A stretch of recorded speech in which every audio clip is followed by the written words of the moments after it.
Thank you and welcome. My wife and I are big fans of the National Archives and have been there many times and have always felt like it was an organization that was nonpartisan, and I hope it can remain so.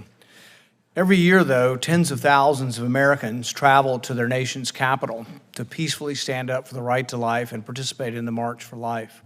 It's a quintessential First Amendment activity.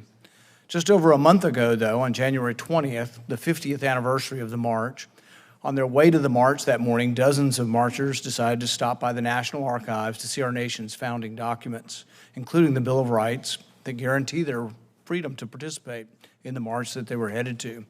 Rather than being welcomed, as more than 1 million other visitors are each year, these marchers many of whom were school-aged children, were met by hostility at the archives and forced to cover up or remove any pro-life messages. This has actually been directly decided by the Supreme Court as far as wearing T-shirts that either criticize a president or go against a political candidate, that it is actually protected speech even in our schools. You cannot force a student to cover up their shirt, and yet at the archives, they were forced to cover their shirts. In just one example of many from that day, one young woman was standing mere feet from the original Bill of Rights was told, "Cover her shirt," and her shirt read, "Life is a human right." You heard that right. The guards charged with protecting the very parchment our Bill of Rights is written on repeatedly violated the First Amendment rights of marchers in the presence of the actual First Amendment. It's hard to imagine a more offensive way to violate their freedom of speech.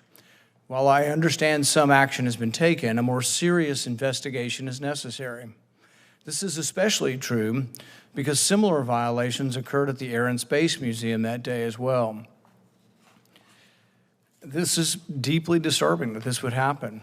Nothing like this can ever happen again, and we must understand who ordered it or tolerated it and the culture that enabled this to happen. And lest anyone think that I'm being partisan about this, while I know of no similar violations of speech from those on the political left, I would have exactly the same position. If someone said they disliked Rand Paul and he was a terrible senator, they have their right to wear that T-shirt. Beyond the museums, the archives is responsible for preserving executive branch documents, and that mission has not been without controversy either. Federal records law should be a strictly nonpartisan affair. Unfortunately, the difference in how archives appear to have handled disputes over documents held by former President Trump and Vice President Pence and President Biden, on the other hand, raise questions about the impartiality of the agency.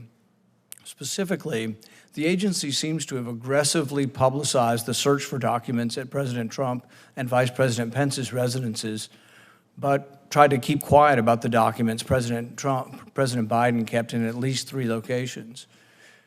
Well, I think the larger issue here is that really too many things are classified, and that's something that you can have some effect on older documents on whether they remain classified. We really have to get over this. Everything's classified. In fact, it makes oversight of government worse. But even if it is classified, the rules need to be the same for both parties. And it looks as if there was a great deal of, activity on going after the Republicans and not so much for the Democrats. It was basically tea and crumpets, for Biden and FBI and drawn guns for Trump. And so it didn't seem really appropriate to many of us. In another document management matter, the archives investigated allegations that the NIH improperly destroyed key documents related to COVID. This is important because we're still struggling to get information from the NIH. You wouldn't think that a scientific organization was resisting document disclosure, but they are. The conclusion of the investigation seems to be that the archives simply accepted NIH's word that they weren't destroying records. Well, realize this is coming from an agency that you would think would be nonpartisan also, but that is resisting all of our entreaties for information. I've sent more than a dozen letters to the NIH. See, people don't know this. I've sent a dozen letters, some of them signed by 5 senators. The NIH will not give information to the Senate. So we need somebody in a nonpartisan position to say, we got to make sure they're not destroying records over there.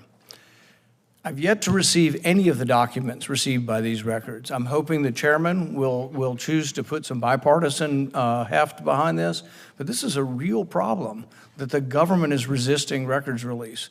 And I've assured the chairman that if the shoe's on the other foot and there's a Republican administration, I'll sign every document request, because there's no government agency that should be able to resist the Senate's request for information. Determining whether any documents provide insight into the origins of COVID, some of these being improperly destroyed, warrants more than just a cursory review and, okay, NIH, we're just going to take your word for it. So today I want to hear what the archives is going to do, to ensure that records related to the origins of COVID-19 are properly preserved, as well as a commitment to provide us with all the documents related to the investigation into the origins of COVID. Finally, there is a partisan pressure campaign underway to bully the archivist into unilaterally amending the Constitution. Who would have ever guessed that somehow the archivist would be involved with amending the Constitution? You think people were mad over the Supreme Court deciding versus the public or legislatures deciding the issue of abortion? Can you imagine if an archivist who is not thought to be someone elected to any kind of office or creating any legislation would somehow be in charge of amending the Constitution? Would alarm even the most cautious of folks. Congress imposed a deadline back in 1982 for the 38 states to ratify the ERA, a deadline that was not met. So we do know the will of Congress on this. Lately, 3 states have attempted to ratify the amendment, notwithstanding the legal deadline. However, there also have been 5 states that have taken back and removed their approval of this. So when something this murky at best, you would think that Congress would be the arbiter of what would happen, or the people at the very least.